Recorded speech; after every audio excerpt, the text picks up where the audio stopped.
This is Dilemma Corruption. Each week, these 13 players will be competing in a main game, in which they must lie, cheat, and steal from one another until one person is named as the winner of the week. And, more importantly for our purposes, one person is named as the loser of the week. The bottom player every round selects 2 players as duel candidates, and the rest of the cast votes for one of the duel candidates to face the main game loser in a duel to the death. The player who loses the duel goes home. In the end, only 2 players will remain, and those 2 players will duel it out until we have the winner of Dilemma Corruption.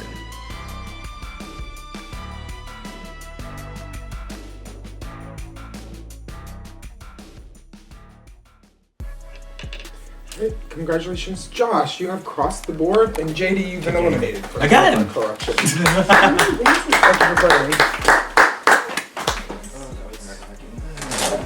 We can all fit on one couch. Yeah, that was a very rough elimination. JD was someone I was working very closely with, as evidenced with the big shouting match that happened with Trinica and I.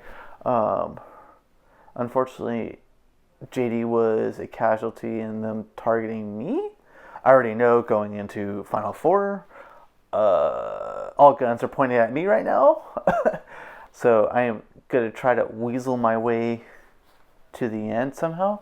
I think it may just come down to just grinding the gauntlet and that stuff. But I am ready to face everyone head on. I know I'm going to have to take each person down one by one probably to win this game. And I believe I'm ready to do so. I want the immunity in 3, so I'm going to move myself to the left. And then green 5. I'd like to move Josh 5, please. What did you go? How many did you? Everyone prepare your next card. 3, 2, 1. Reveal. Okay, green 4, what will you do? I'm gonna push myself off. 1, 2, 3, 4. Congratulations, Trinica. You have 1 immunity. Thanks. Trinica's so funny. He goes, I want immunity plus the 3. And she's like, I'll take immunity plus the 3. I kind of got the impression that Trinica said, kind of implied that if JD was the opponent, she wouldn't mind going in against him, and then she immediately got safety after that. So that kind of annoyed me, but it is what it is. So I faced JD in Quoridor, and I kicked his ass. It wasn't close. Probably about halfway through, I knew I was gonna beat him. I saw that I was way ahead, and I even looked at the camera and I was like, yeah, I got this. He played a wrong move, and I basically just took advantage of it and outraced him to the finish line. After that, the Final Four was announced. It was me, Kevin, Trinica, and Mackenzie, and we had a threat of a snowstorm hitting Austin and the surrounding southern areas. So since me and Kevin both traveled to get here, we all decided that it would be the safest plan if we didn't film the finals the next day, and we just came back a month later, 3 weeks later, something like that. So that is where we are today. It has been a couple weeks since I made the Final Four, and I have not stopped thinking about it. I think I'm in a pretty good position. My original alliance, the Reindeer Alliance, was me, Koa, Trinica, and Mackenzie, and somehow we've gotten 75% of us into the finals, essentially. I think I have a good shot of being safe with Mackenzie and Trinica. If they win a game, I think there's a fairly good chance they drag me to safety as opposed to throwing me to Kevin. I kind of got that vibe, but it has been a month, so I don't know if they've sat and thought about it too and changed their minds. But yeah, we'll kind of see what happens, and excited to film the finals. Today I want to convince Mackenzie that we need to take Josh out, which I feel really bad about because Josh is a sweetheart and he did save me, but he was wavering. So that's my justification, is that he was wavering a lot, and I thought that maybe he was gonna not save me. But we cannot Could we beat Josh or Kevin? Maybe. But my story, my line is we cannot, and they need to go into duels, and we need to not. So we'll see if I can convince Mackenzie, and we'll see what happens. Here we are, the same place, exactly 1 year after our first weekend of filming. So much has changed, we have all changed. And I'm a completely different person than who you knew back in January of 2024. I heard he's straight now. Yeah, I'm straight now. Oscar's out of the picture. I love my wife, Miss Jertson. Anyway, she's out with the kids. But anyway, hi Final Four. I just can't sleep at night without knowing how this shit ends. So I've gathered you all on this Saturday morning to waste even more of your time for no money, no prizes. Just the acclaim of an average of 150 viewers on YouTube. They're gonna love you.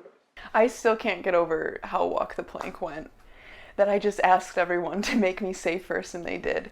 It's crazy. This is the furthest that I've made it in a game, but I feel like I've had the least amount of control over what is happening, or at least the least amount of understanding. I feel like I just personalitied my way through this math-based game. I tried really hard at all the challenges. It's very hard when there's so many moving pieces because I could have had a good strategy and just one person not going along with something throws it off, but I feel like it's crazy that I made it this far. I can't wait to watch back and see the conversations that led me here. My last 3 to 4 weeks have been practicing the hell out of those 2 games. I bought Martian Chess, and I've been playing Nine Man's Morris online. There's a chance I don't even play those games. There's a chance that I just practiced for weeks for no reason. It's fine. Now I know them. I think that I've gotten myself into a good position with the remaining players. The plan was going to be that we just make sure that Kevin definitely loses. I think Josh and I are definitely for that. Again, I feel like I'm like 90% with Trinica.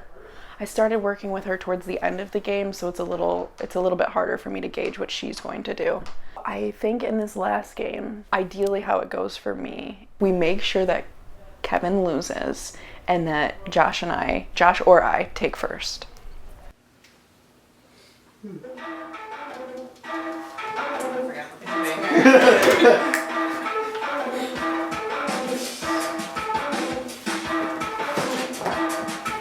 Quoridor works almost exactly like the dual Quoridor. However, this time, each player has only 5 walls, and movement moves clockwise.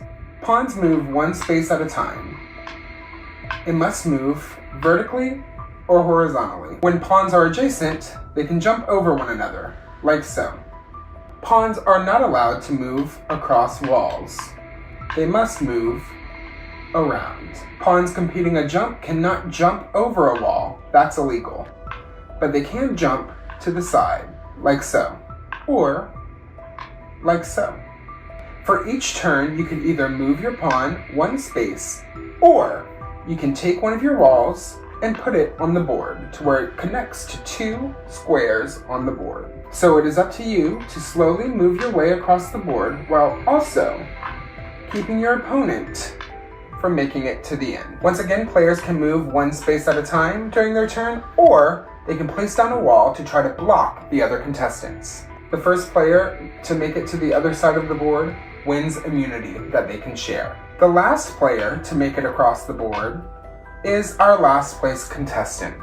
The winning player will then give immunity to one of the other 2 players, and the 2 unsafe players will then enter the duel. Note, you cannot place walls in a way that would make it impossible to get to the other side. So this wall, for example, would keep both pawns from making it to the other side of the wall. If you notice that your opponent has put an impossible wall down, you can call out impossible during your turn, and if you are correct, you can remove any of the walls that form the impossible wall. If a player does not catch that there's an impossible situation, the other player can call impossible on their turn. Lastly, all players can call a 5-minute timeout. You're able to call 3 timeouts each.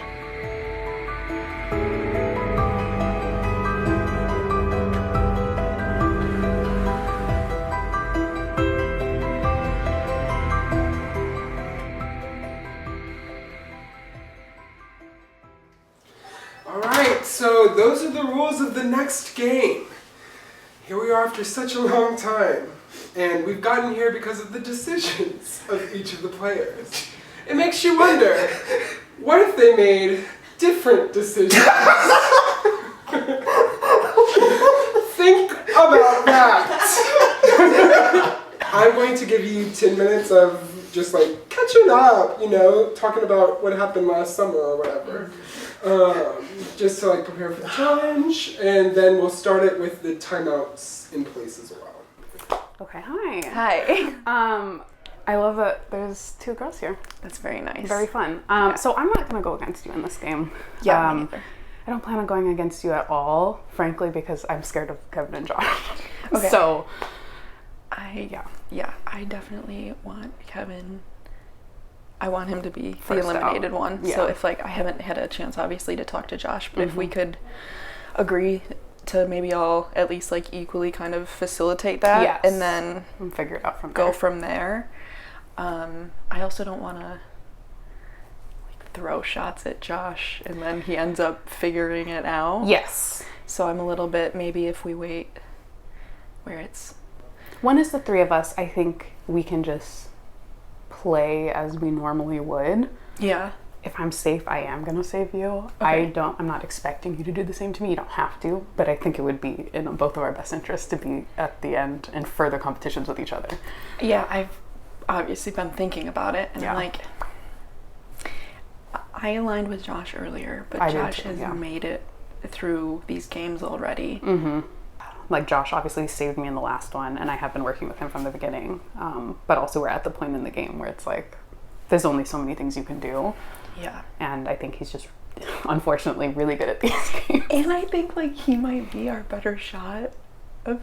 Between or at least, him and Kevin, you could yeah. take a shot before we do. Yeah. I don't know. Yeah. So I'm gonna talk to him. I doubt he'll be mad. Are you gonna just tell him I'm gonna feel it out. Yeah. I don't think he's spiteful or vindictive or anything, but I No. might just be like, how would you feel in this case? Yeah. If it's the same plan that was going to happen before we disappeared for a year, or do you want to just try to figure out a way to make sure you're immune? I mean, I'm down. I don't know what they're talking about. They're probably just going to try to figure out a way to... Yeah. Because I'm assuming they're also going to try to figure out a way to make sure I get last. Yeah. You still want Trinica, or? I would prefer Trinica, yeah. If I go out in a blaze of glory or lose, I kind of want to lose to Trinica or take a Trinica out, one of the two. And I know they're probably going to try to. I've kind of heard they see us two as the more elimination games style figuring it out. So they're probably gonna try to figure out a way to put us into the duel together. That's why I was maybe we could try to figure out a way how to get you immunity, and then because I have a feeling it's gonna probably game it to where I can't. I win.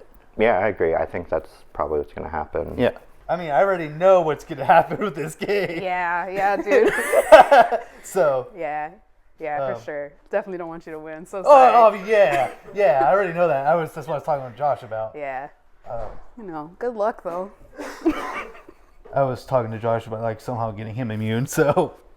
Yeah. So. Why not? Well, I mean, I already knew this was gonna happen. This is what we talked about before we went on our break. So. Yeah.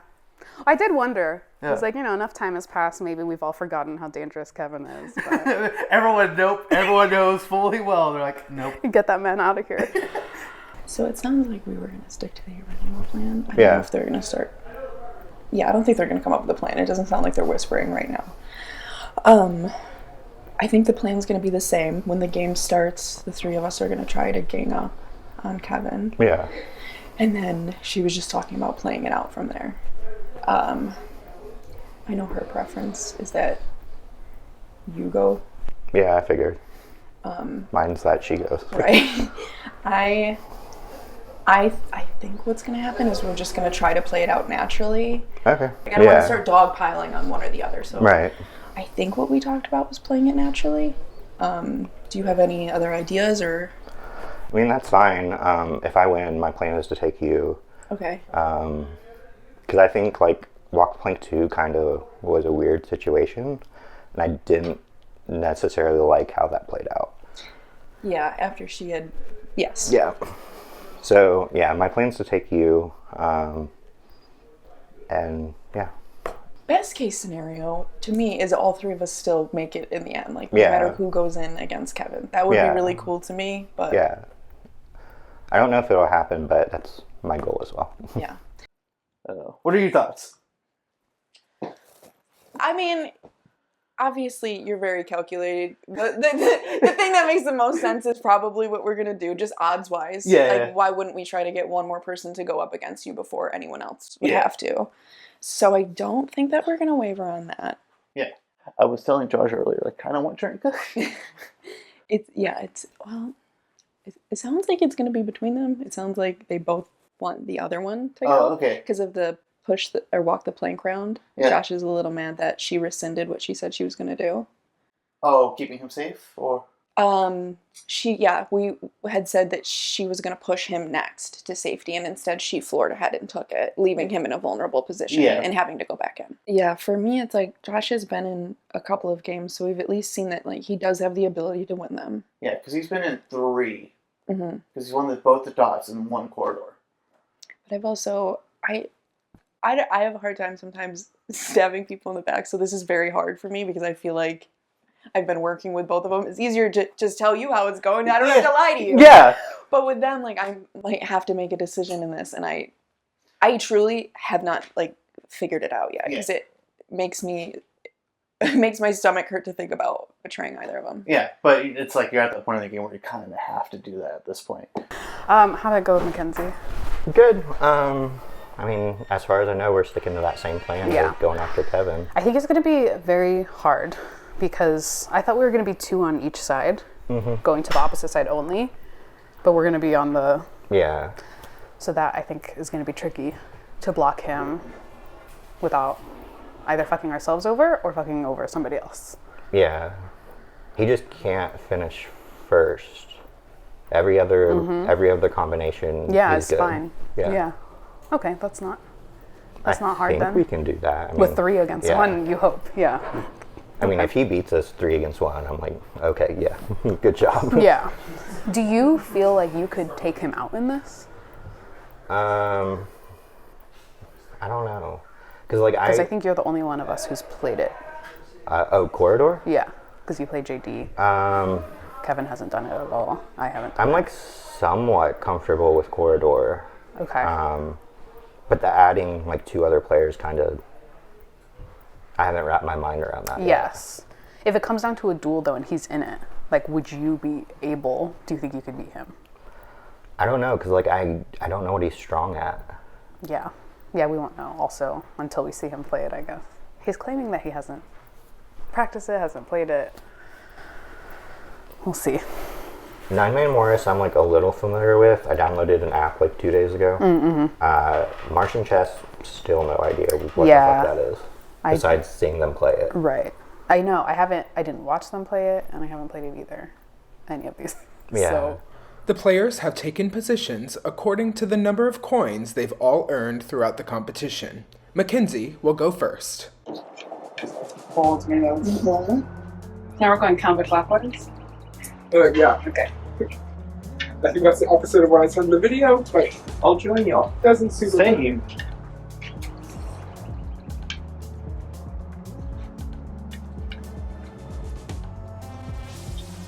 Don't forget about your timeouts. If you were to form a plan, you were DQ.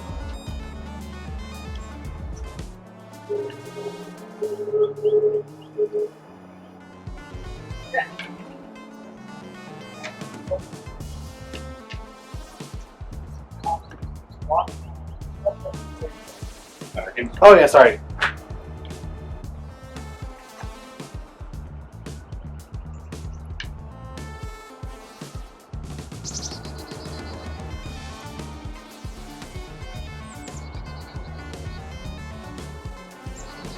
$365 nights of no sleep, anticipating this moment.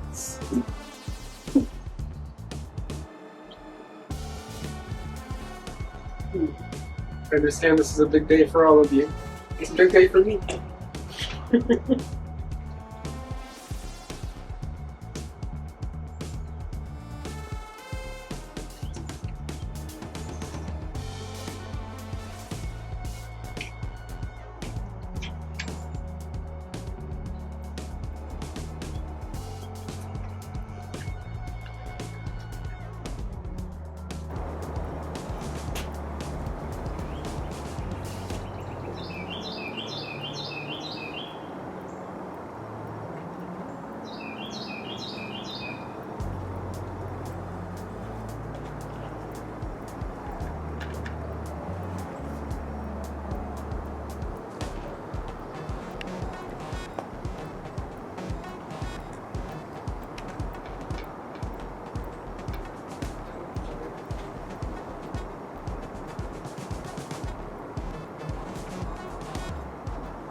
All right, Josh makes it across. Congratulations, Josh. You are the winner of this main match.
Just want to make sure, sorry.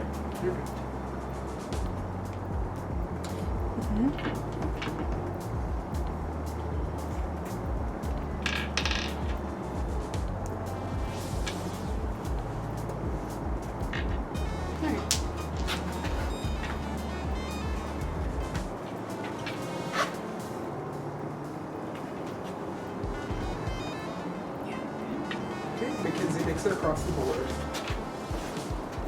Just for the funnies. Shit!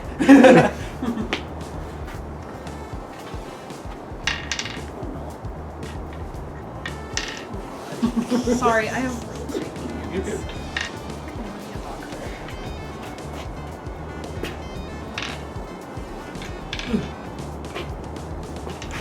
Okay, well. Trinica makes it across. Yeah. Which means, Kevin, you are the last place player and will be entering the duel. Josh, you are the winner, and you get to share immunity with either Mackenzie or Trinica. Oh, right now? Okay. Earlier in the game, I made a vote that I told Mackenzie I would pay her back with.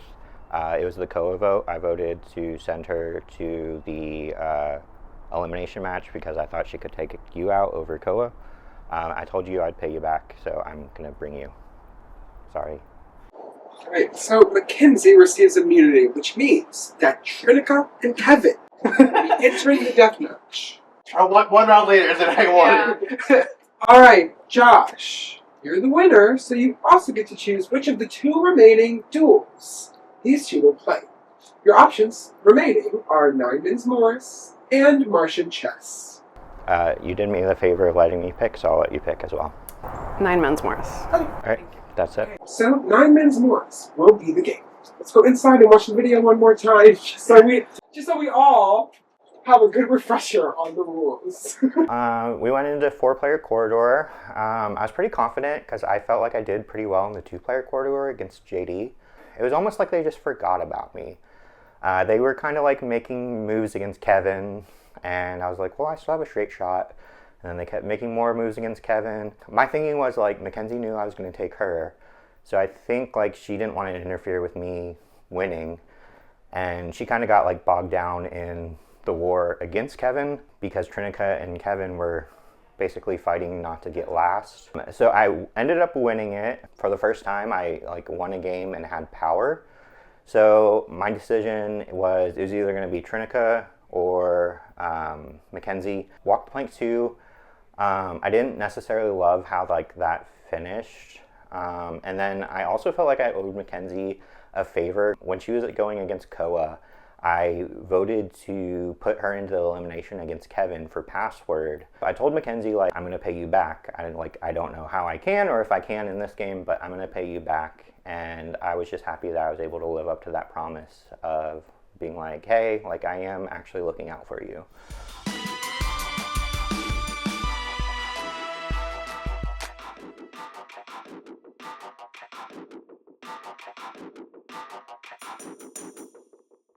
Hello, duelists. Today we will be playing 9 Men's Morris. The object of the game is to play until the other person can no longer move, or falls to 2 pieces. First, players will take turns placing 1 piece at a time on the board. I'm doing this randomly. Please do not read into what I'm doing. Once all the pieces have been placed, play will begin. Going one at a time, players will move their little pegs to an adjacent hole connected by a line. Whenever a player's color forms 3 in a row, that's called a mill. Once that you form a new mill, you're allowed to remove a piece of the other player. If a player forms a mill, like I just did for these blues down here, you cannot remove a piece that is part of the other player's mill. So here, blue would have to take one of these 6 pieces. It'll take this one. So players keep moving, 1 space at a time, slowly creating new Morrises and removing their opponent's pieces. The game ends whenever one player reduces the other player to 2 pieces. Alternatively, the game ends if a player can no longer make any moves. The player who is stuck and can no longer move or is reduced to 2 pegs loses the game.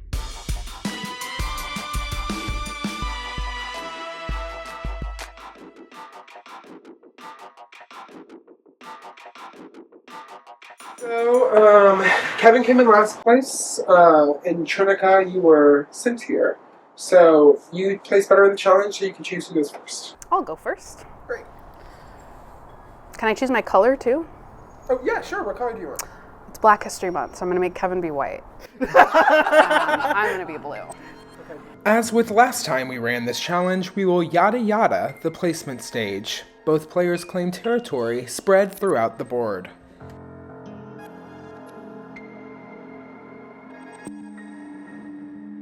We will now move to the movement portion of the game.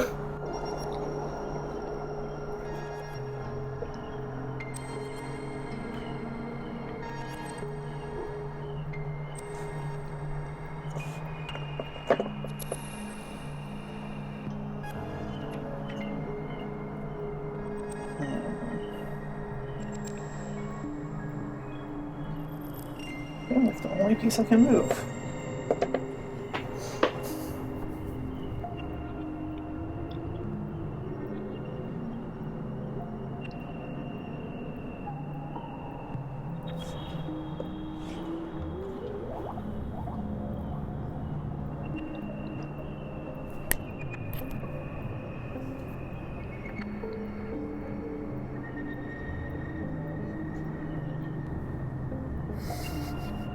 I lost. Yeah. Yeah, I've lost already. Can you play? Yeah.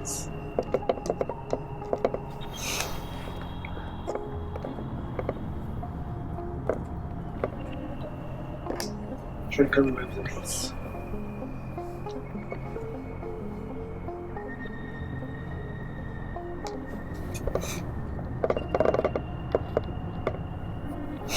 Trinica has created a mill.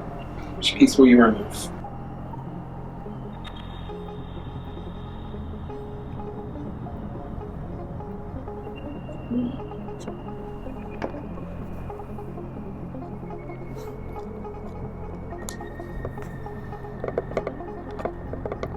Trinica has created a mill.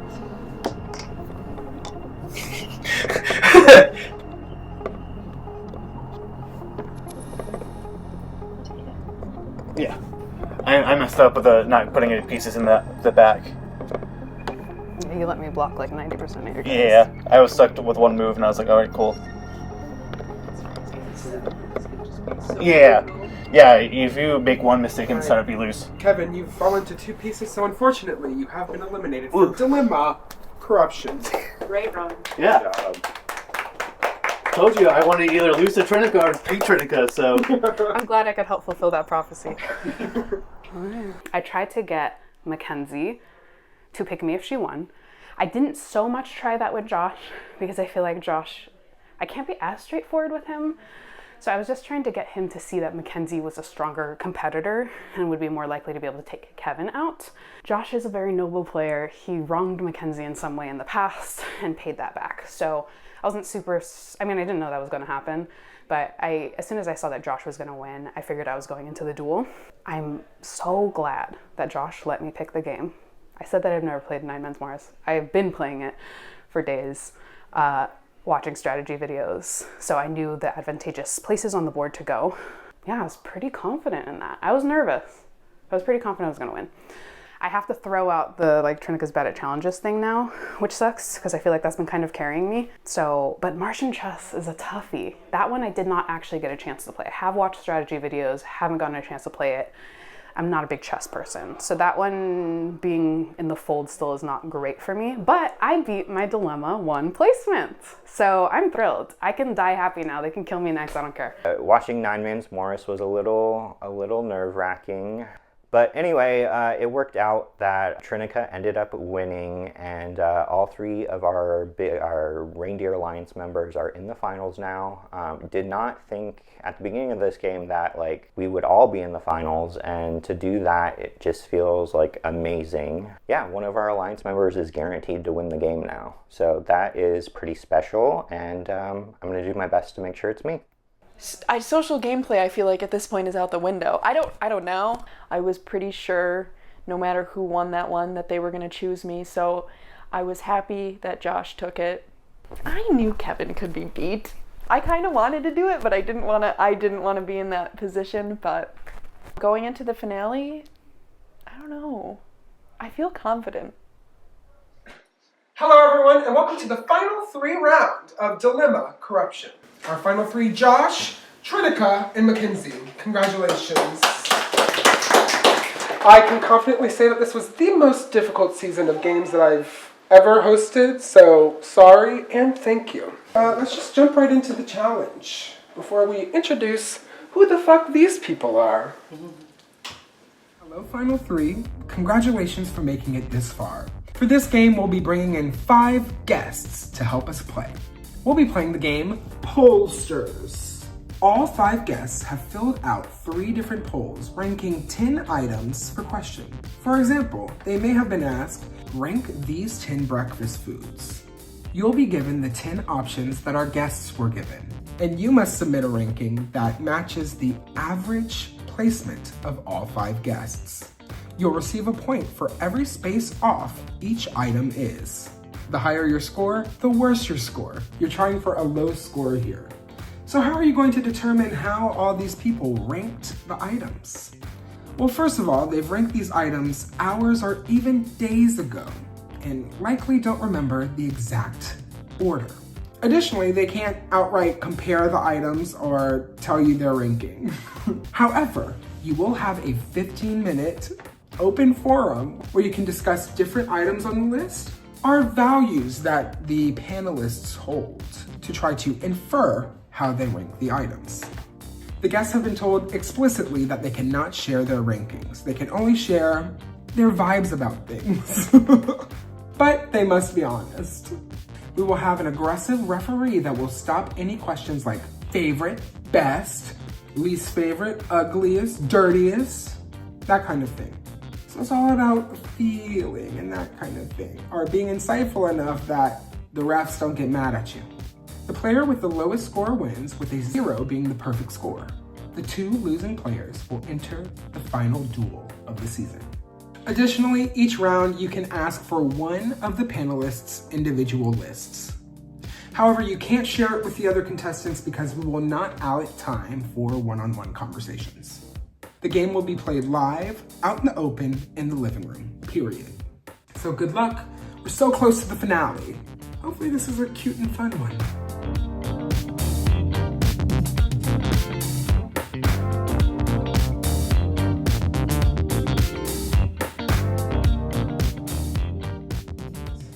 So anyway, I scoured all of Austin and found the 5 gayest people I could.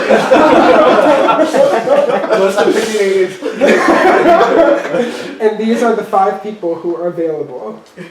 All right, great. So we'll have our panelists introduce themselves.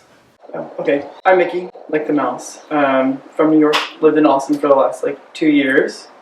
I think I'll leave it at that. It's a little bit of a mystery where I stand on everything else.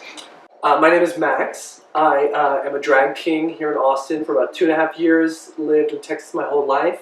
And let's just say I get pretty wild. My name is Greg Johnson. I lived in Austin for 9 years, and I own and operate a queer sports organization called Unity Sand Volleyball League. And I've been a good friend of Taylor's for over a year now. Yeah. I go by Daddy Matt. I'm probably the oldest panelist here. I'm in my 40s, and I'm an artistic director for a company. We write new musicals. Hi, I'm Joshua. I'm born and raised in Austin, and I'm in property management, and that's it.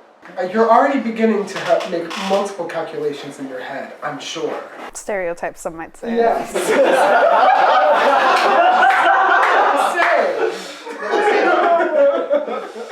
This was question 1. Rank these Olympic sports by which you could compete in most respectably.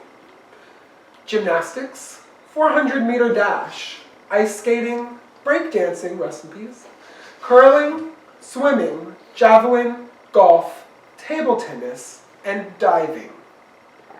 I'll turn to my finalists if anyone wants to start the discussion. Nikki, what do you do again?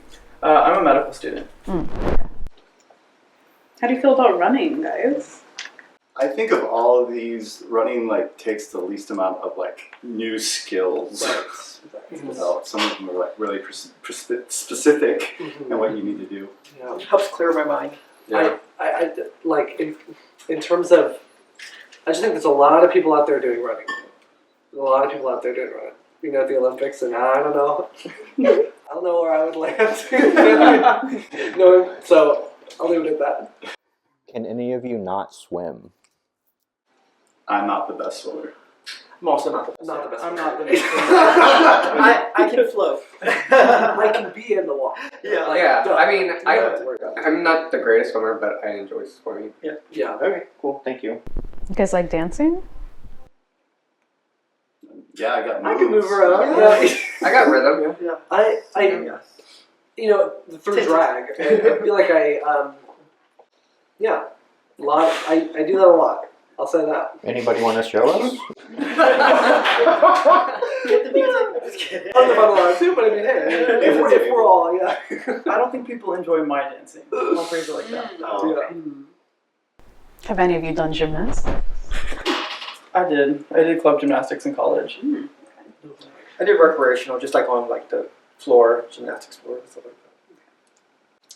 I like the variety of gymnastics, the idea of being on the rings and the pommel horse and whatever ribbons or whatever. So that's appealing to me. The idea of it. Yeah. I'll say it again. There's a lot of people out there doing gymnastics. Yeah, I don't know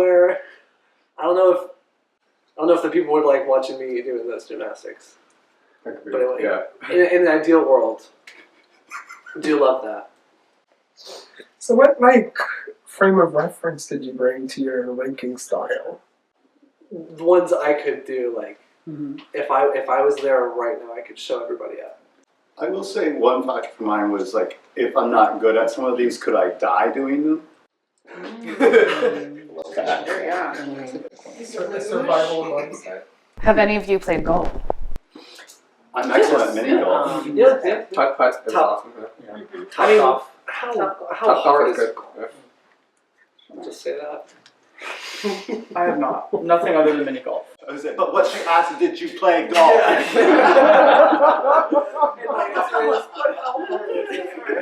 Do y'all feel like you throw things well? Yep. Yes. I tried to throw that ball, but it's very heavy. Oh yeah, that.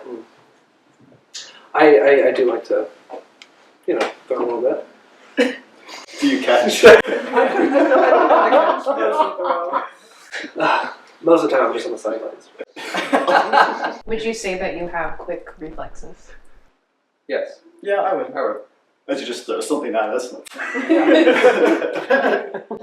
No. Okay. Did anyone play tennis in school? I did in high school. I did too. How do you feel about it on a smaller level? skills probably transfer. I played yesterday. So. What'd you do? Like, middle of the road. Middle of the road, you say? Alright, cool. Thank you, panelists. So go ahead and text me which panelists' list you want to see. While I stop sharing my screen. Mackenzie and Josh both ask for Joshua's list, while Trinica asks for Greg's. Let's hear the results. First, I asked the panelists to rank Olympic sports by what they could do, respectively. This was the average rank. First was table tennis. Second was the 400-meter dash. Third was curling. Fourth was javelin. Fifth was break dancing. Sixth was gymnastics. Seventh was swimming. We had a tie for eighth between golf and diving. And last place was ice skating. Josh scored 39 points. Oh yeah. You want to Josh scored 39 points. Mackenzie scored 27 points. And Trinica scored 21 points. Can I have someone running a tally on this? I got you. Thank you, Diva. That was round one. Question number 2. Rank these first date activities. Movies, karaoke, dinner, cooking class, coffee, walk in the park, escape room, bar hopping, game night, and ice cream. These are literally all so good. These are all like. Oh, so good. Does anybody consider themselves a foodie? Aspiring. I mean, I like trying new foods and trying new places. Like going out to eat, or okay. Yeah. Or both at home. Okay. Do you value experiences or like getting to know someone better? Like, I'm gonna tell you, I'm busy. I got things to do. Like, I don't want to get in a situation with you on my first date that's like anything contentious, right? Like, that's gonna bring up trauma from the past, whatever. When I'm dating someone on a first date, I just like, I have my like 1 second, 1 minute rule. Like 1 second, do I find you attractive? Like, am I attracted to you? 1 minute, can we have a conversation? So I want to just kind of get a vibe for you. And I need an easy escape if it's not going well. Like if you're chewing with your mouth full of food, you know, you start getting into politics and we're not feeling each other. I'm like, okay, I need to excuse myself from this situation. How do you guys feel about that sentiment?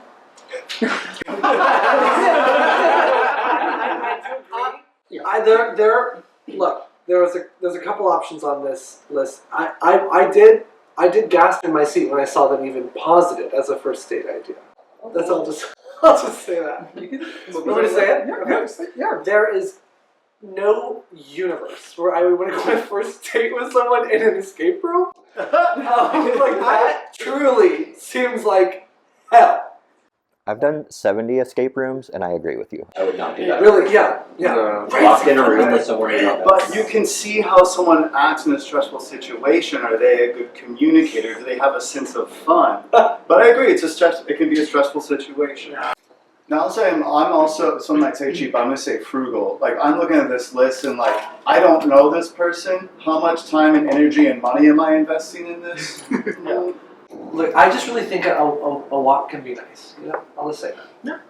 Truly, any time of day or night during the park for whatever reason. You're just like walking into the park and it starts raining. Yeah, it's like so right. I do like the idea of game night. Like that one was pretty cool because it's nice to be like playfully competitive, And then you can also get like a deeper insight in like how they manage. Because I mean, games can bring out a certain level of stress too. So you actually want to win, like, you know. And so it's like it can be a playful way to explore each other's personalities. Yeah, I feel like the money aspect is kind of is a good point. Like if I leave like a first date, both not having a good time, and I feel like I spent more money than I wanted to have, like that kind of makes it even worse, you know. So coffee. Yeah. The prices these days. I don't know about that. Oh no. I don't know about coffee. Yeah. I mean, I'm surprised sex isn't on this list because that's relatively free. That's walk in the park. Walk in the park. It's cruising. No, yeah. It's like sex next to all. Cooking, sex, movies, and then sex, karaoke, and then sex. A scare, like, I can't imagine ever leaving an escape room and being like, oh my god, fuck that person. I think you know the experience. I love winning. I don't know, if you figure it out quickly, you could probably be like, oh my god, like what else can you figure out? You know?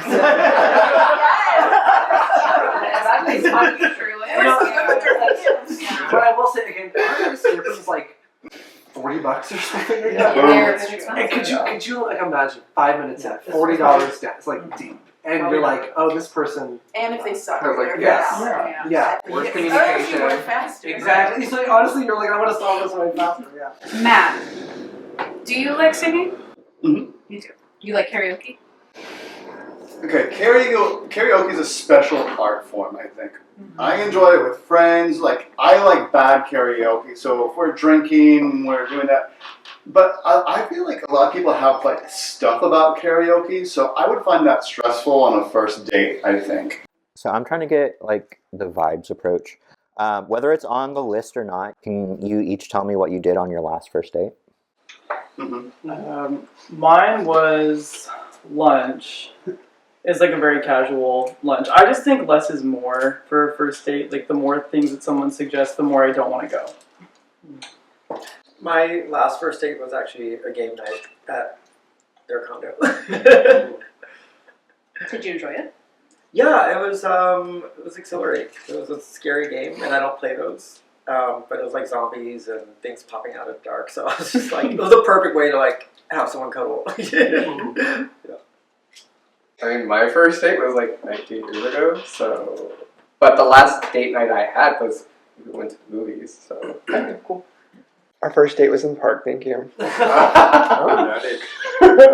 my last first date That's code. was a walk in the park.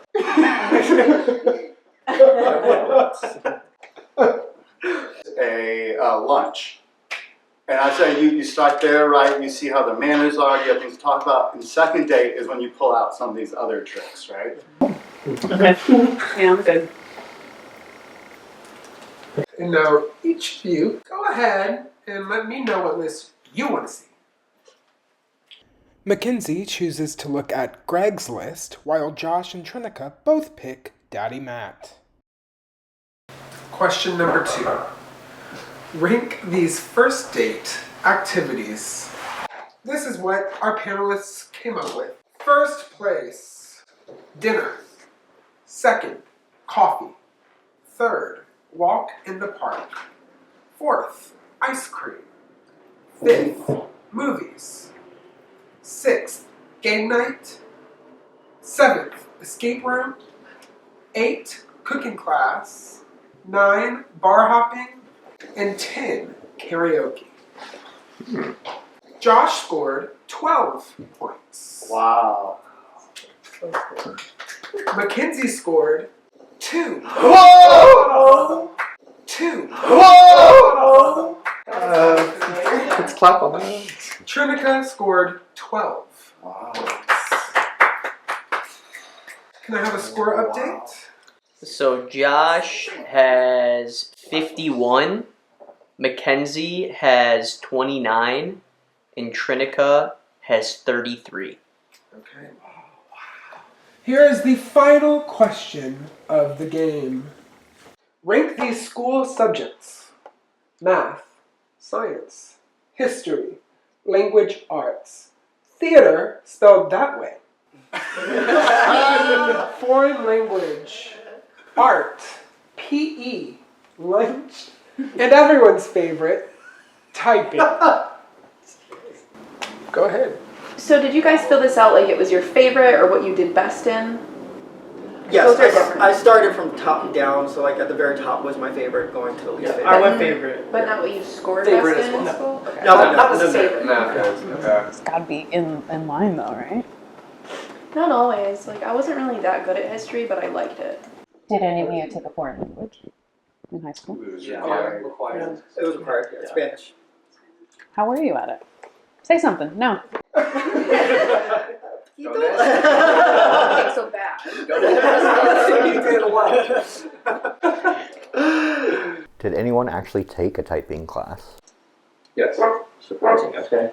And I honestly, it's probably one of the skills I actually use the most, ironically, like through high school. Oh, what do you do? Well, I mean, I like just work from home and I do a lot of emails, so. Oh, okay. I you ever play those typing games online? Oh, maybe this is helpful. Yeah.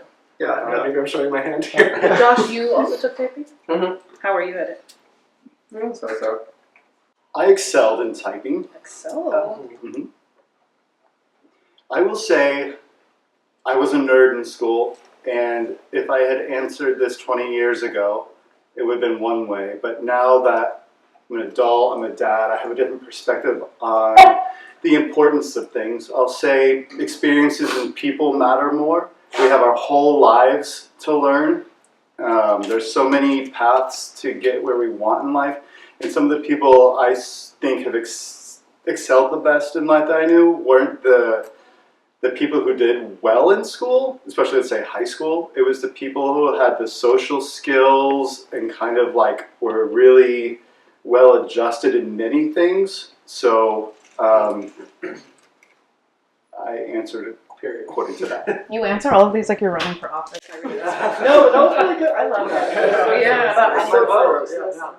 My father taught history, so that was definitely a subject that like I learned to love. Kind of like you like probably not being the best at remembering the date specifically, but I did enjoy understanding how we arrived to where we are now. You know, that was always something that stuck out during school.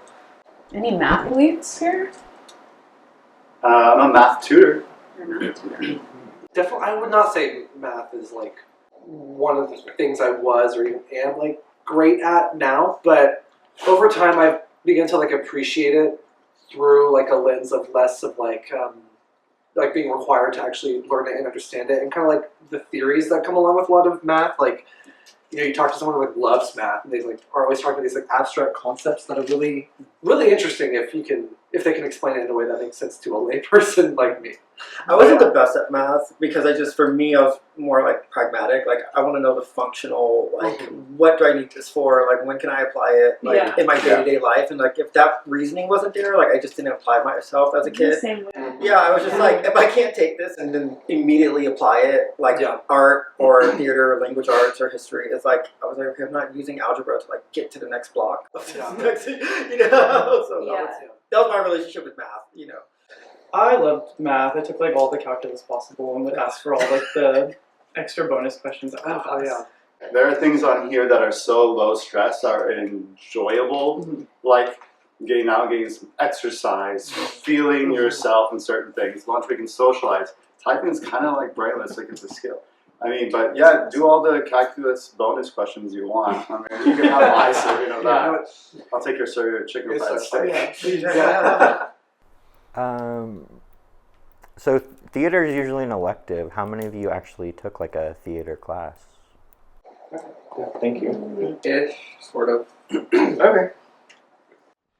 Were y'all pretty physical in school? Yeah, more so middle school, beginning of high school, but I moved around a lot, so like I didn't really do too much of like PE in high school. But yeah, definitely middle school. You all play any sports in high school? Yeah, I played soccer and tennis, and I was also pretty active. I did online PE to get the elective. We did online tennis and online bowling. I'll say I wasn't very athletic, but I enjoyed PE because I liked the variety of life. We got to do a little bit of everything. So it was, while I wasn't a jock, I did enjoy PE. Yeah, it's the same for me.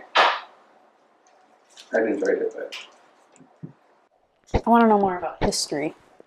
No, I feel like as someone who like is in the science field now, I appreciate history way more because I just see the value of a humanities education compared to some of my classmates that really don't care about it. So I did rank it with that frame of reference in mind, if I can say that. History is like, it's probably one of the school subjects I'm like most interested in now. Like it's often like what comes up on like just my YouTube like recommended stuff, just history recommended stuff. And typically like the drier and the more boring, weirdly like the better.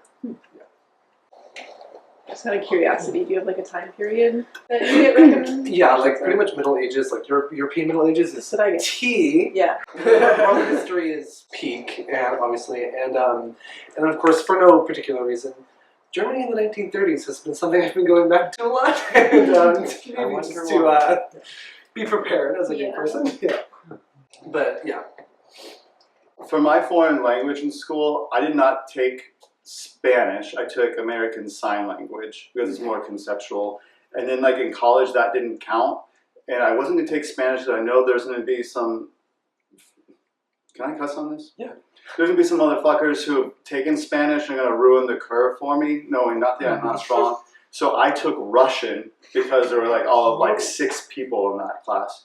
And that was still stressful. And I think I only passed because the head of the foreign language department was the Russian teacher, and she wanted that thing to survive.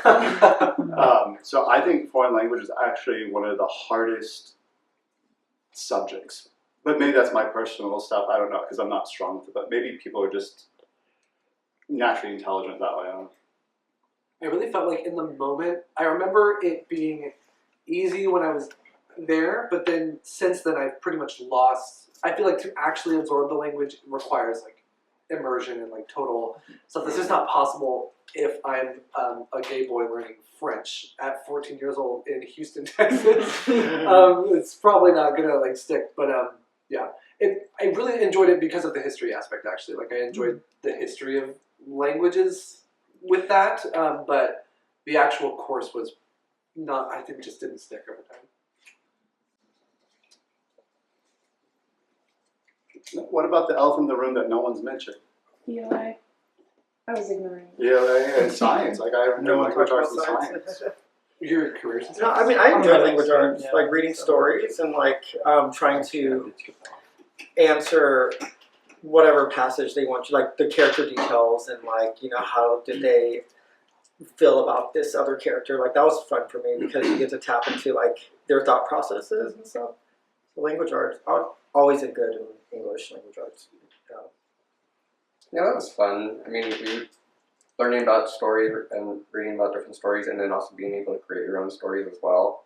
I remember there was a certain part of class where we could create our own stories and get into groups and stuff, and we would even be able to recreate them like as actors, like with the students, and so that was always fun.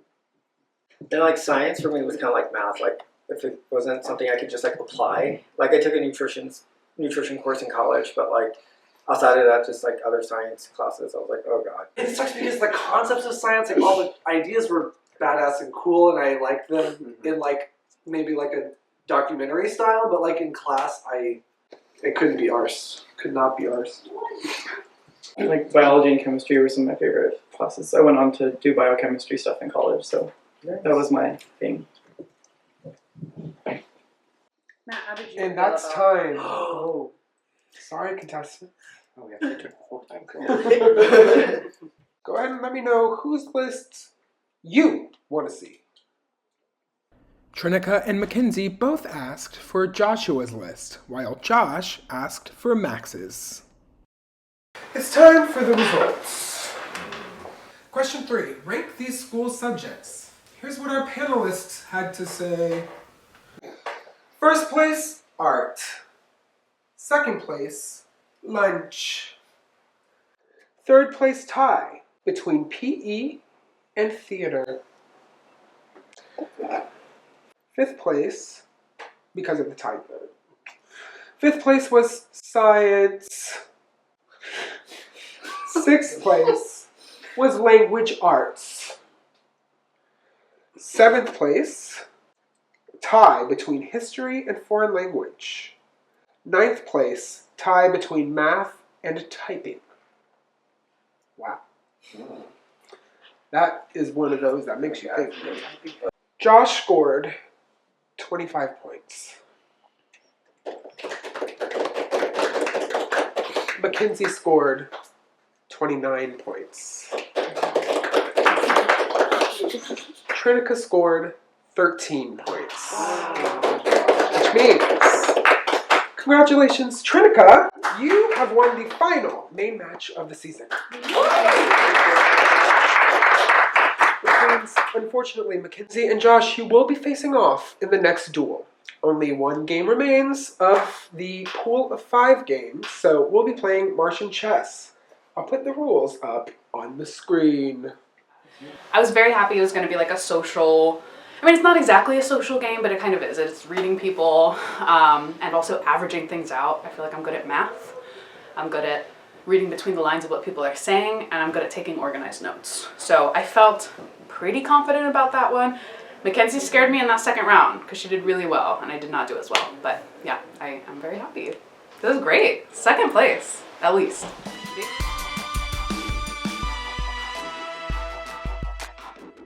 Hello duelers, for this duel we will be playing Martian chess, where the object is to score more points than your opponent. There are 3 types of pieces. First is the largest pyramid, the queen. Second is the middle pyramid, the drone. And last is the smallest pyramid, the pawn. Each player controls a side of the board and doesn't necessarily own any pieces. This line in the middle is the canal, so player A will control this side and player B will control this side. When it's your turn, you will move one of the pieces that is in your specific zone. Let's go over how each piece moves. First, the pawn can move 1 space at a time. Pawns can only move diagonally. The drone can move 1 or 2 spaces, but can only move vertically and horizontally. And the queen can move any distance in any direction, just like normal chess, as long as it moves in a straight line. You control all pieces that are in your zone. As soon as you move a piece into the other player's zone, they gain control of that piece. Capturing occurs when one piece lands on the space of another piece. It can only occur when a piece crosses the canal. So here, this drone can move 2 spaces this way and capture this pawn.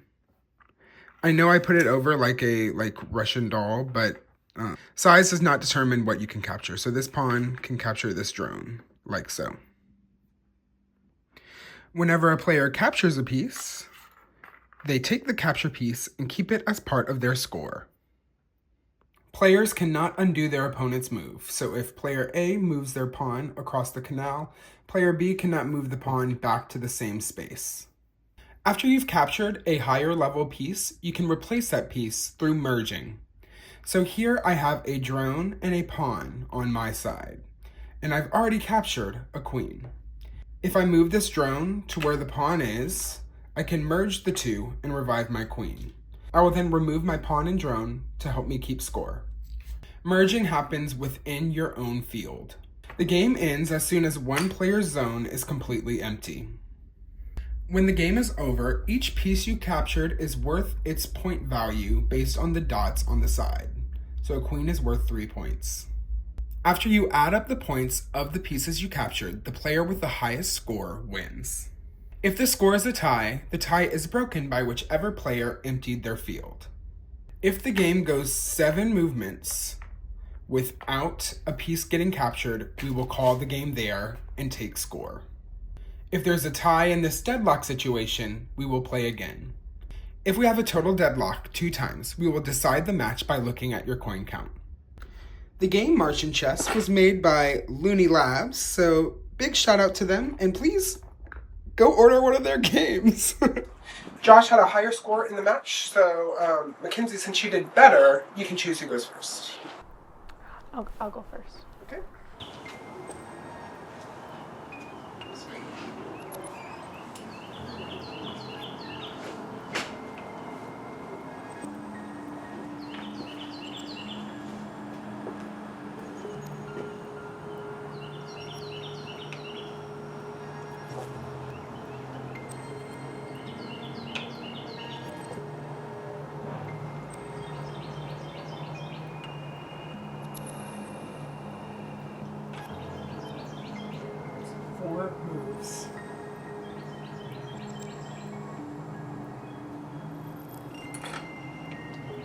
capture. The count resets.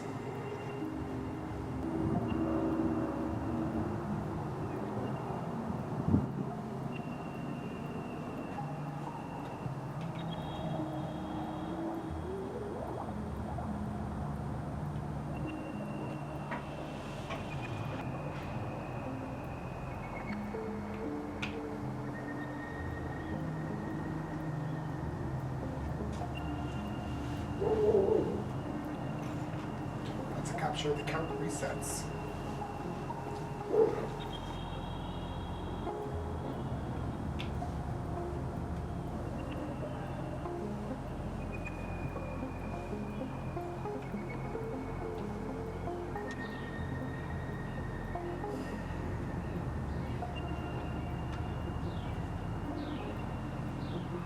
That's 3 moves.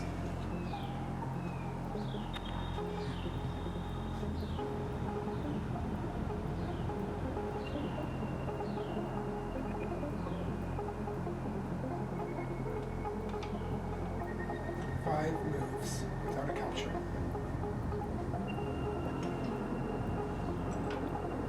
It's a capture. The count resets.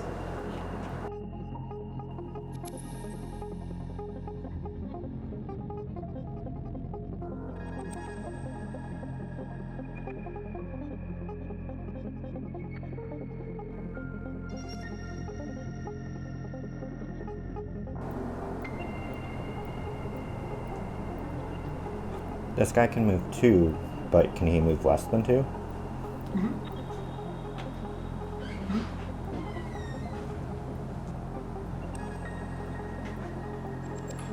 That's a capture. The count resets.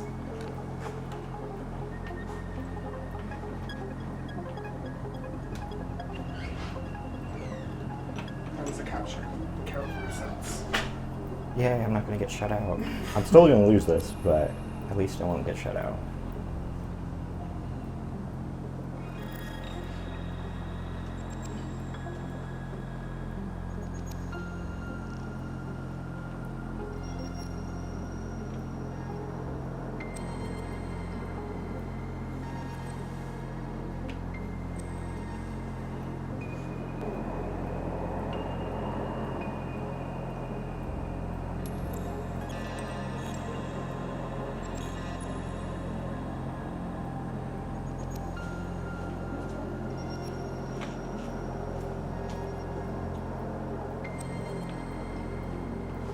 That's 3 moves without a capture.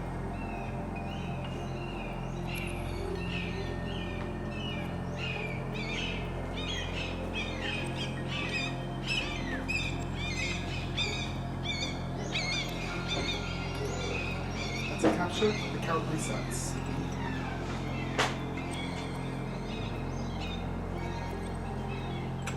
That's a capture. The count resets.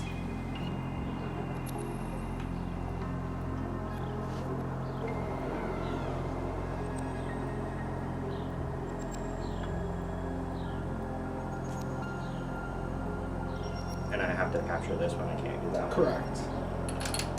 That's a capture. The count resets.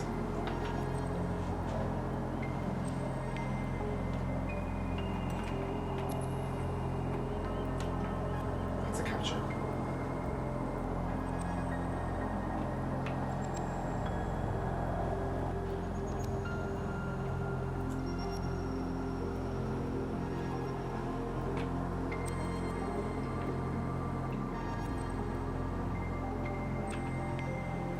That's 3 moves without a capture.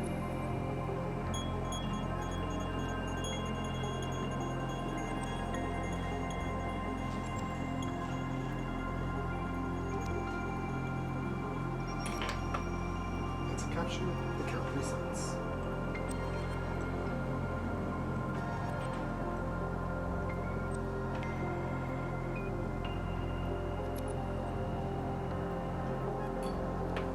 That's a capture. The count resets. Ah, shit. That's a capture. The count resets.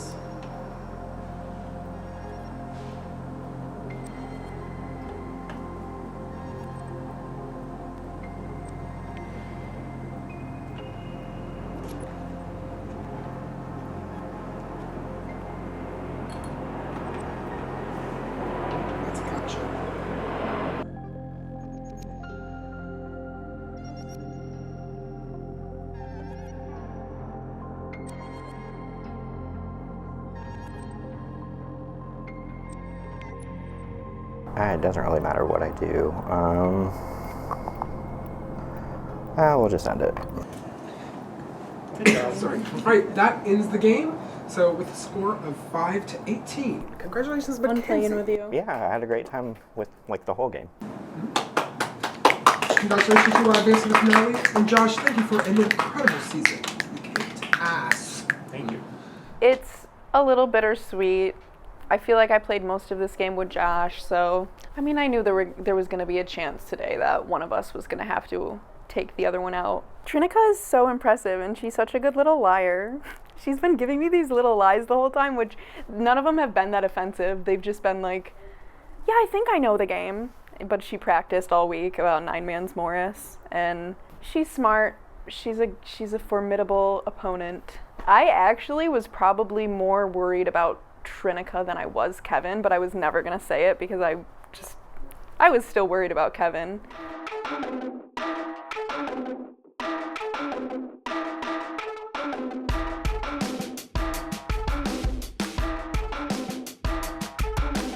Hello, Final 2. You have outlasted every other contestant, and you are here at the finale of Dilemma Corruption.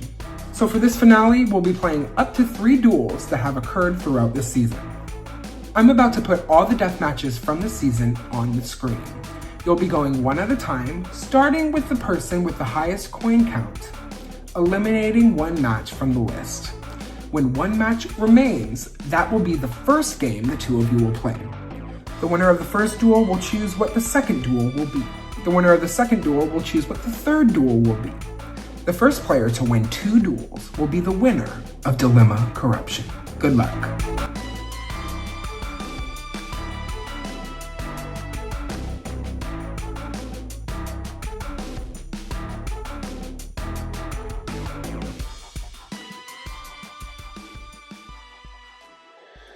Okay, finalists. Here are the 5 duels that you've seen played throughout the season. Martian Chess, Password, Nine Men's Morris, Dots, and Quoridor. So, Mackenzie, you will eliminate first. I'm gonna get rid of Nine Man's Morris. Okay, Trinica. I'm gonna get rid of Dots. That's gonna be my best one, probably.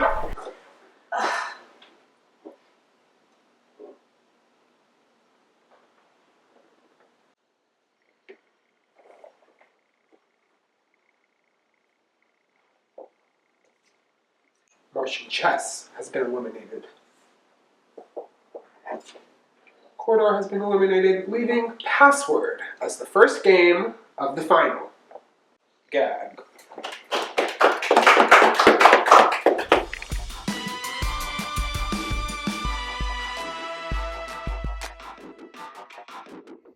Today, we're going to be playing Password, or the duel from Season 1 of Dilemma. Each of you will privately select a 5-letter word that can be found in Webster's dictionary. You will then take turns, starting with the player with more coins, asking yes or no questions about your opponent's password. The first person to guess the password of the other player wins the duel and will send the other player home. If you ask or, it's inclusive, so it also means and. So fears has E or A. So if I ask, does their word have an E or an A? Yes. Yes. If their word is China, and I say, does their word have an E or an A, it's still yes, even though it doesn't have an E. So or means at least one of these. Okay? No proper nouns. Only pure vowels or vowels, A, E, I, O, U. So if you try to do that sometimes wise shit, I will flag it as a wrong answer. Double letters versus repeated letters. So some people have asked before if they have a double vowel, meaning like E, E or O, O, which is a wild question to me. But so make sure to be clear whether or not you're asking if something's back to back or just repeated at some point in the word. If you ask about a number, I will assume you mean exactly that number. So fears, if you ask, does fears have 1 vowel? I will accept a no answer as correct because it has 2. If you are caught answering a question incorrectly, the other player in the match will be able to submit a Wordle-style guess. They will submit a 5-letter word, and we will tell them what the word would get on Wordle based on what your password is. So we'll label the letters green if they are in the exact right spot, gray if they are not in the word, and yellow if they are in the word but in the wrong spot. So good luck, and don't answer a question wrong.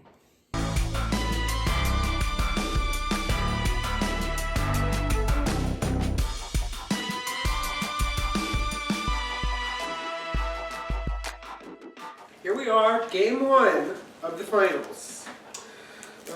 Mackenzie came in with the most coins, so you will go first. Moving forward, all of the rules as far as like who goes first and all of that will go by who won the previous game. Okay? But Mackenzie, for now, you will go first for this game. Does your word begin with a letter between L and Z? No. Does your word have 2 or more vowels? Yes. Does your word have 3 or less vowels? Yes. Does your word have exactly 3 vowels? Yes. Does your word have exactly 2? Yes. Is your second letter a vowel? Yes. Is your second word a vowel? Second letter? Yeah. Yes. Is your third letter a vowel? Yes. Is your fourth letter a vowel? No. Is your fifth letter a vowel? Yes. Is your fifth letter a vowel? No. Is your second letter A or O?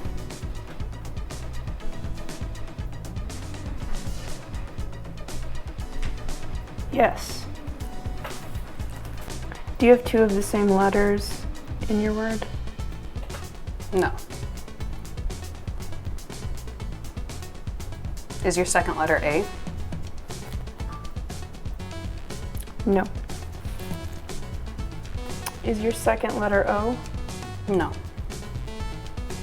Is your third letter E or I? Yes. Is your second letter A? No. Is your third letter I? Yes. Is your second letter I? Yes.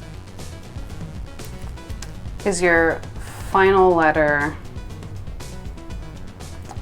E or A? Yes. Is your third letter E? No. Is your final letter E? Yes. Is your first letter a vowel? No. Is your fourth letter between M through S?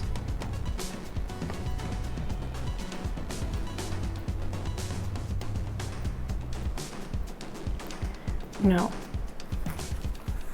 Is your third letter O or U? No. Oh, sorry. What was the question? Is your third letter O or U? No. Is your fourth letter a B, C, D, L, or T?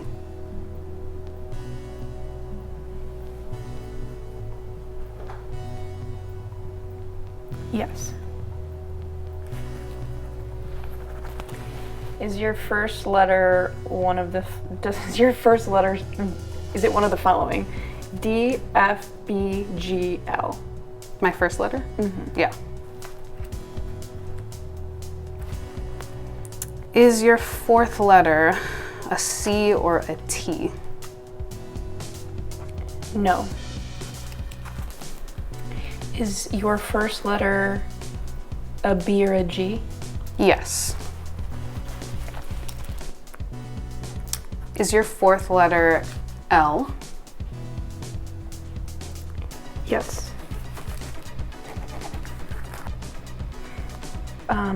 Is your last letter one of the following letters? T, S, or D? No.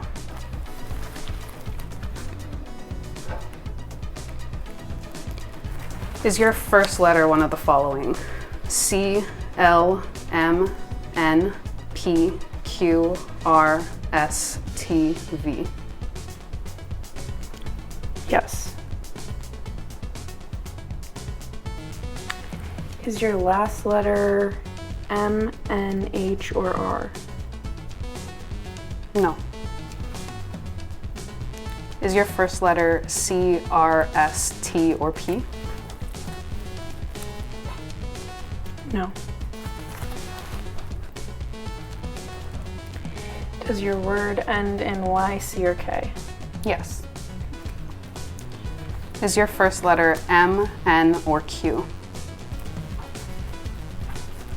No. Is your second to last letter one of the followings? R, S, T, L, N, M, L. Already said L, so. If it's L, it's definitely yes. I kind of forgot what my word is for a sec. 1 second. Okay, yes. Is your word VOILE? Yeah. I don't think I know your word. It's Bealy? It's B-I-A-L-Y, L-Y. yeah, okay. Didn't know that word. All right, congratulations, Trinica. You have scored the first point of the finals. I was like, grammatically, there's only a couple things. That was but the first I question I couldn't. asked him out there. I was like, is Y a vowel? I was gonna guess biony because that sounds like a word. Yeah. All right, Trinica. Now it's time for you to make a decision. I just choose the game? Yep, you choose the next game of the finals. I'm gonna go with 9 Men's Morris. All right, 9 Men's Morris. So.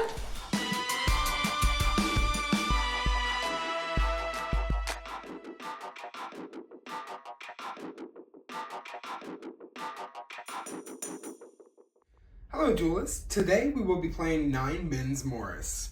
The object of the game is to play until the other person can no longer move, or falls to 2 pieces.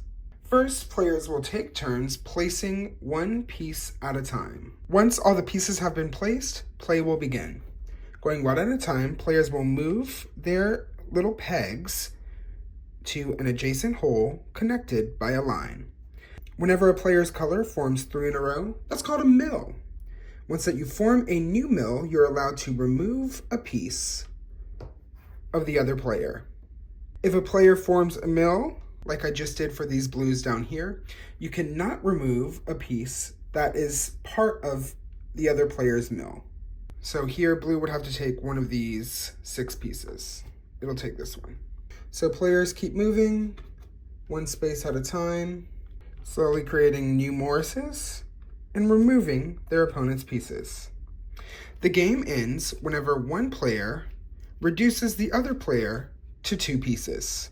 Alternatively, the game ends if a player can no longer make any moves.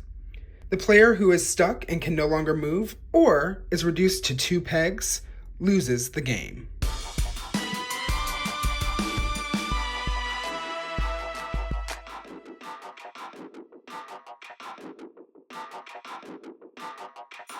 Okay, Trinica, would you like to go first or second? I'll go first. We're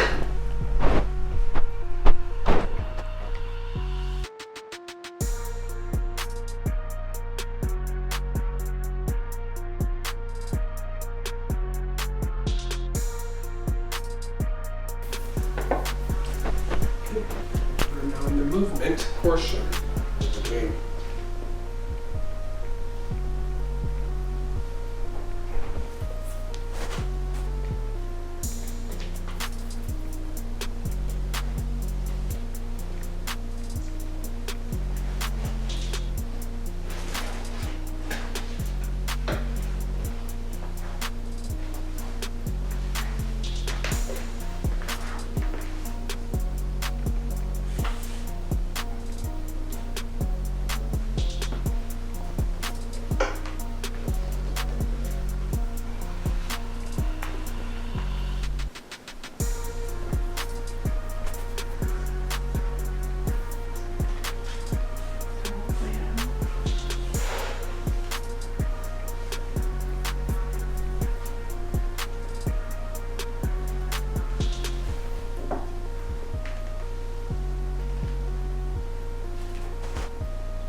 Trinica makes a mill.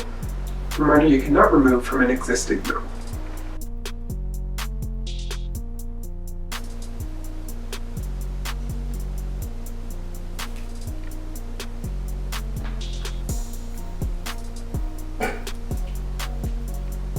Okay.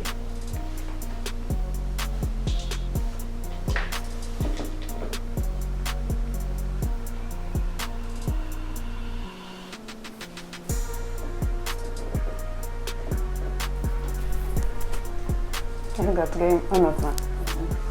Oh.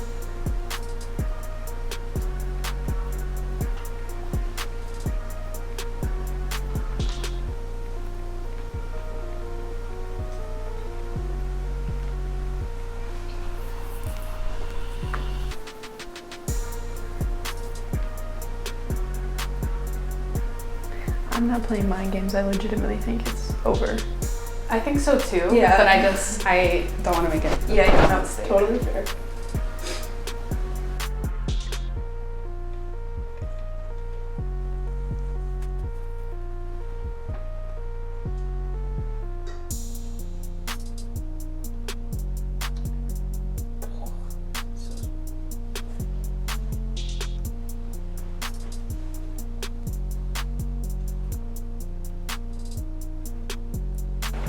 Prison.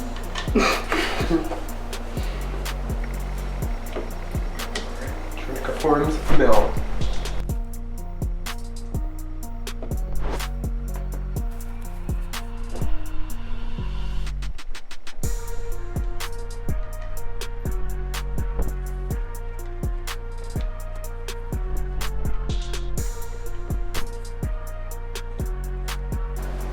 Trinica forms a mill.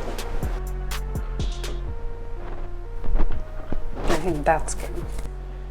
Because you can't move, right? Correct. Mackenzie is no longer able to move her pieces, so congratulations, Trinica. Good game. You are the winner of the Winner Score. I'm so glad I was against you. Yeah. Second place. Second place? Yeah. Fierce season, she broke. So, thoughts on Dilemma 2? I had so much fun. I was ecstatic that our alliance made it to the final 3. I wish I would have played a little bit more selfishly. When I won Quoridor, 4-person Quoridor, I got to pick Mackenzie to bring with me, but I also got to pick the game that I wanted Trinica and Kevin to play. And at that point I was thinking with like the alliance in mind, like what does Trinica want? But I should have been thinking like the alliance was basically dead at that time. Like we're at a point where we all have to go against each other, so I should have given her Martian chess because I was way more comfortable with 9-man Morris, and I should have thought just a little bit ahead because there was a good chance that I would be playing that game if I didn't win that group game, and I didn't, and that was sort of my downfall. First time I ever played Martian chess. I've literally only seen it played one time before. About halfway through, I've like finally got an understanding of like the rules, but by then it was a little too late, and Mackenzie just kicked my ass in it. So proud of those two. It was so fun watching them battle all season long, but especially in the finals, and hopefully I will see you guys again. I was so close, but I feel good about losing to Trinica. I have said throughout the thing, I know she is one of the most impressive players here. In the beginning, I said I wanted her out, but then we became allies, so. How do you feel about how you played? I feel great about the way that I played. It was a little snakier than I'm used to, but I had fun with it. I really don't have any regrets. It feels good, kind of, when you lose on skill. At least it's easier to digest than a bunch of people not voting for you because of some reason. Although I always feel like I can get votes, so maybe that would have been better for me.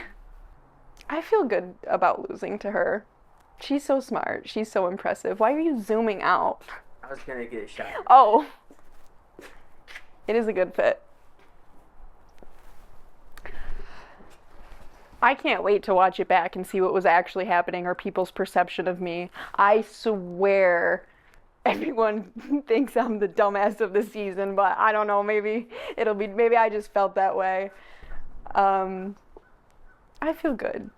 Taylor's games are the best. I'm just happy about the friends that I make. There's a lot going through my mind. Fuck Nine Men's Morris and Martian chess. I hate chess. I hate strategy movement games. They're not for my brain. Like, I had to go buy Martian's chess so I could, okay, this piece goes diagonal. My brain just doesn't work like that. You're getting me on fumes. Do you have any more questions? I'm just no. It's just more, that like you had fun in the game. Had a blast. Feel like you just did. Made friends, made enemies. Yeah, I made friends with Mira and then potentially enemies with Mira. So that was fun. I'm gonna win one of these.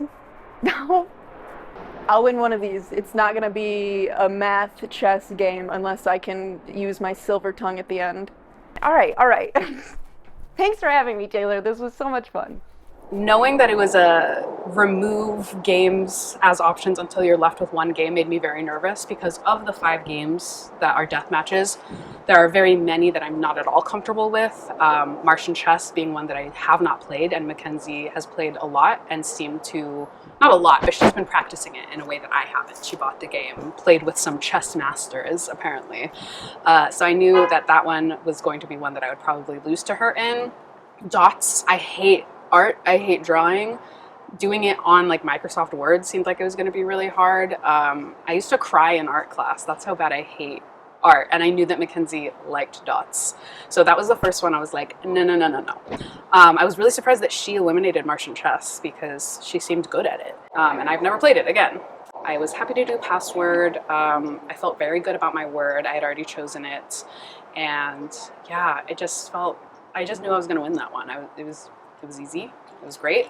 And then I got to choose the next game, which obviously I'm going to choose Nine Men's Morris. And I was very scared because, again, I don't feel like I'm an expert in that game or anything. I get the gist of how to set up, but it can kind of go either way. If you make a mistake, it's very easy to just lose the whole game. But yeah, I won it. I won Dilemma Season 2. That's crazy. That's pretty crazy. How do you feel like your experience season 1 to season 2? Like, yeah, how different were they? In season 1, it was my very first live game ever. So I was really nervous. I didn't know if I was going to be good at talking to people. I felt like I needed to play a quieter game. And I also had a couple people there who I had played with before, and I wasn't sure if they were going to be friend or enemy. It very much felt like I was figuring out how to fly the plane as I was building it.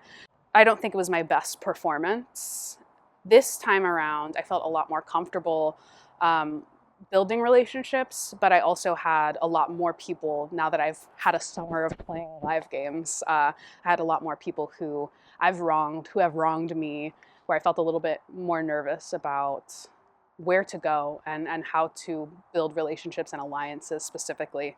And also, I'm just such a Survivor person that anytime I'm playing a game that's not Survivor, it's hard for me to wrap my head around what the best thing to do is.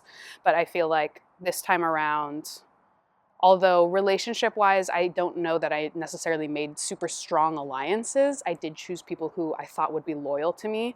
And with Emily Paddock, did a kind of keep your friends close, enemies closer thing, and I think that was the right move. And, I was so scared of playing challenges. Part of it was just like, I wanted people to think that I wasn't going to be good at challenges, but part of it was genuinely that the games that we had been playing, I was unfamiliar with them. I hadn't played any games like that, and I felt a little dumb sometimes when we were playing, because I was like, I cannot figure out strategy very quickly. But part of that was also something that I was trying to, utilize so that people wouldn't put me in duels. If you're trying to get out a Kevin or a Josh, you don't want me going up in the duel because I'm just going to lose, and you're not going to be in any better place than you were before the round. So I think that was a benefit. I do think that people underestimated me a bit, and also I was just a bit of a mystery because I hadn't played any duels, so nobody knew. Could have been lying, could have been honest, could have been really bad at the duels. So because I was a bit of an unknown quantity, I think it was advantageous for people not to put me into duels. But then when I did end up in duels, I pulled it out when I needed to. And yeah, I'm a challenge beast. I'm a challenge beast now. I don't know. I did it. Did it.